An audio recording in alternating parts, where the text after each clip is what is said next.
Vepr 12 all day. Thank you once again for tuning in and supporting the channel. Don't forget to like, comment, and subscribe, and please support our sponsors. Today we have another very cool install video for you. My man Max at Forend.com has just sent me this Magpul Zhukov AK handguard, and what's special about this Zhukov is that it's been adapted to fit on the Vepr 12 shotgun.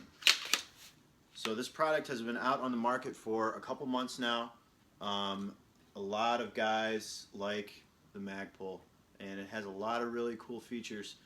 Comes in at just under 12 inches in length. It allows you to get that nice far forward grip on the gun.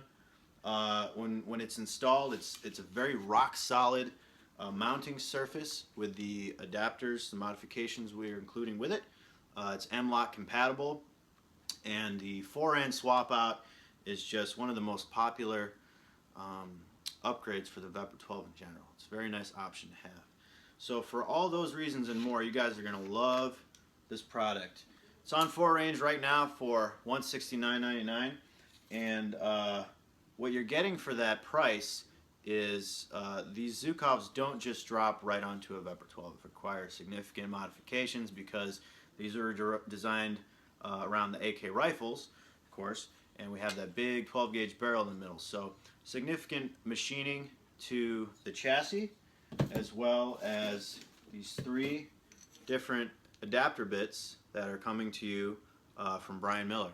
So with those modifications that have been performed for you, the install is relatively straightforward, pretty low tech, minimum of tools. So today we're going to show you how that's done and make it all happen. Stay tuned. So let's talk about preparing the gun for this install.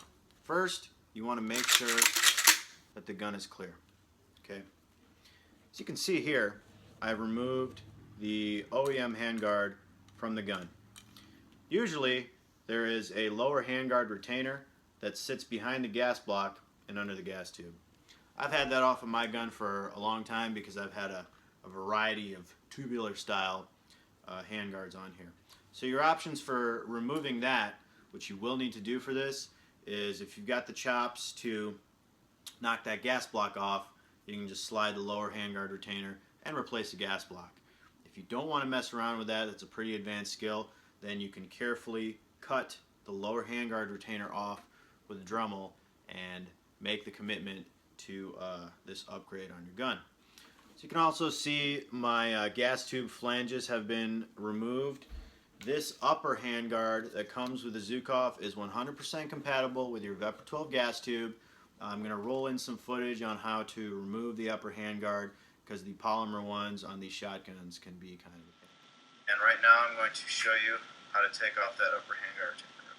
Alright, so just like everything on a Vepr 12, sometimes it's easy, sometimes it's not. We're going to assume it's not easy. You want a good vise for this, or at least some vice grips and a Forend perhaps. But you're going to chock this end in the vise, the end with the flats, not the round end right here. So you're going to chock that in a vise, and then using all your requisite hand strength, you're going to twist that bad boy out of there and just pretty much mother rush that bad boy out. So let's go into a couple other things. We're going to be working on this guy right here. We're going to have to remove the fastener that's in there, and I'm going to tell you a little bit about that. So this is a good time to tell you, if you are new to Vepr 12 shotguns in general, or AKs, or guns at all, it would benefit you greatly to go check out my other video called Detailed Field Strip and Takedown of Vepr 12 Shotgun, Handy Tips and Tricks. It'll show you just the general ins and outs, get you to the point where you've taken off this Forend, gas tube on and off, reassembly and all that. These are just a little bit different than your normal AKs, and some people get tripped out on that from time to time. So that'll get you to the point where we can move forward and talk to you about this fastener inside of here. It's called a split spanner nut. It's a little bit unconventional, and it's kind of a pain in the ass because it requires a special tool to get in there and get it out. This right here is called a snake eye spanner bit, and I picked it out of my gunsmith screwdriver set, but it's nowhere near big enough to get in that hole and get a good grip on it. What we typically recommend is to take an old screwdriver and Dremel a nice wide notch in the middle so you can get in there and get a good grip on it. You shouldn't have a lot of trouble with this. From the factory even, it's not very tight. It's just in there nice and snug, and under it there is a split washer, so watch out for that as you take that out. What I'm going to use is this awesome little multi-tool that's available from Forend. It's cleverly in the shape of a bore, and it's a Vepr 12 multi-tool. It's on there for 30-35 bucks from Laycom Armory Customs.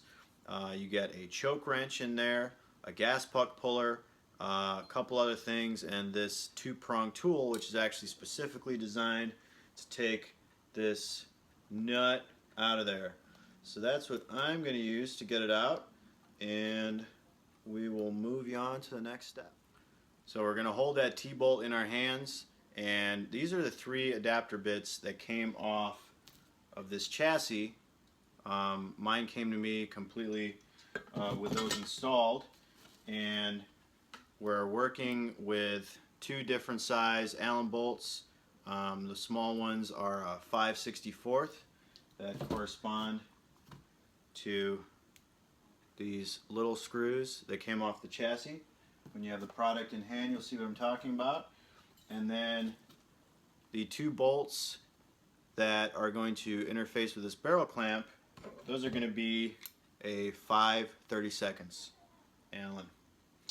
Alright? So if you look closely, there's a slight taper and a slight off to one side on the top of this T-bolt. Alright? There's more material missing from this side than there is on that side. Do you see it yet? Do you see what I'm talking about? Good. So you're going to take this receiver plate and you're going to take this T-bolt like that, and you are going to put the T-bolt in this machine slot like that. Then what you're going to do is you're going to take the gun upside down and you're going to get that receiver plate ready to slide in. And just like you did before, you're going to gently and carefully pry up on that mag well. You're going to wiggle and jostle until this T-bolt has the clearance to get into that receiver notch, and just pop in there like so, and then the mag well goes back over that bad boy. So now this is secured and you don't really have to worry about it. You also don't have to worry about putting that slotted spanner nut back in there quite yet. We'll do that last. We'll leave it loose for now. So this slide piece, the way it interfaces with the gun is the curved part, this one right here, goes behind the gas block and it snugs up to the back of the gas block like that. There's an exposed hole which allows the bottom of that irregular surface, the gas block, to peek through there. Alright, so that's just for your info. The barrel clamp works like this. As you can see, there's 2 recessed holes, and that's where the head of these bolts go. As you can see, I've started this bolt from outside, okay? So through one side, the non-recessed holes, you're basically threading it in through the outside, opposite the way that it truly goes. And this is just a cut piece of aluminum bar stock, pretty good thickness. You can get this at your Home Depot for like $2. And you're going to cut a little piece off so that you can basically spread this barrel clamp and put it onto the barrel. So you'll have to start with any muzzle device or thread protector removed, and then you're just going to drop the barrel clamp onto the barrel. Then you're going to replace the thread protector so you don't damage your threads. So the reason we put tension on this barrel clamp and spread it apart is so that it can move up and down the barrel freely. If you don't do that, it'll be almost impossible to slide it down where it needs to go and get it in the proper orientation. So then you take your little sled piece, and this inner back edge needs to go nice and snug up against the back of the gas block. Okay? Then you just drop the barrel clamp into its approximate position and start releasing tension on that screw. Okay? So you take out your little aluminum buffer and you want to back the screw out enough so that it's clear of that inner channel, and then you want to tap it on the rest of the way with your trusty plastic hammer.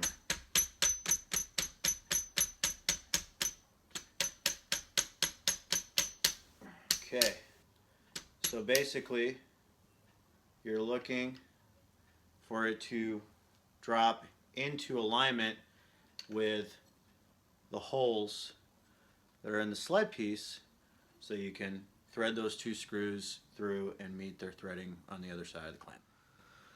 So once you've achieved that and you're reasonably happy that this is on straight and that you have a nice clear channel, okay, you take that same screw you were working with and put it in correctly. That is, the leading end goes through the recessed hole to meet its threading on the other side, and it should engage that threading with relative ease. Okay, we're not forcing anything, and then you're going to install the second bolt in through that other hole there.